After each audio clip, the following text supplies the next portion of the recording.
रोतकोही सैलाब ने पूरे रुझान को डुबो दिया है। हजारों सैलाब ज़दगान की आवाज़ बनने वाला बोल न्यूज़ का नुमाइंदा खुद मुतासरीन में शामिल हो गया। सैलाब में दानिश मजारी के घर भी डूब गया है। वो अब किस हाल में हैं, उनसे ही जानते हैं। जी दानिश, बताइएगा क्या सूरत हाल है?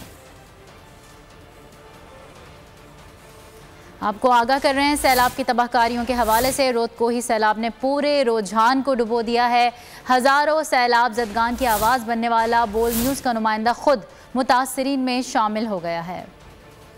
रोतकोही के सैलाब के तबाहकारियों की अगर बात की जाए तो इस वक्त पूरे का पूरा रुझान सैलाब जो है ना जद में है, पूरा रुझान डूब गया है। 98% रुझान के जितने भी इलाके थे बाशमूल रुझान सिटी के जो वार्ड थे वो भी डूब गए हैं। 1.5 माह से रोतकोही सैलाब की कवरेज करते करते आज हम खुद मुतासरीन में शामिल हो गए हैं। पीछे मेरा घर है, घर के अगर पोजीशन की बात की जाए तो ये किसी भी वक्त जो है ना दरिया बुर्द हो सकता है। यहाँ से हमने बच्चों को जो है ना महफूज मकाम पर मुंतकिल कर दिया। गुज़िश्ता 3 दिन से यहाँ के जो असिस्टेंट कमिश्नर रुझान है उनसे हम रब्ता करने की कोशिश करते हैं तो उनकी जानिब से कोई रिस्पॉन्स नहीं दिया जा रहा। ना तो यहाँ पे रेस्क्यू टीमें आ रही हैं, ना तो इमदादी टीमें आ रही हैं। यहाँ पे जो इस बस्ती में जितने भी लोग हैं वो सब के सब महसूर हो चुके हैं। यहाँ पे पीने का पानी उनके पास नहीं है, खाने पीने की अशिया नहीं है। जाने इस पानी का लेवल है जो बढ़ता जा रहा है। हमें समझ से बालातर है कि इसको पानी को निकालने का कोई रास्ता नहीं दिया जा रहा। जो आला अफसरान है उन्होंने कोई इस तरह का लाए अमल नहीं बनाया, कोई प्लानिंग नहीं बनाया। आज शो में किस्मत पूरा रुझान डूब चुका है, पूरा रुझान काबिले तर्स है।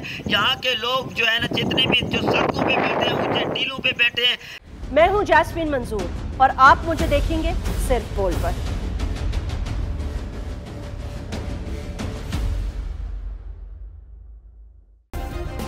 सब्सक्राइब करें और बेल दबाएं ताकि कोई खबर रह न जाए।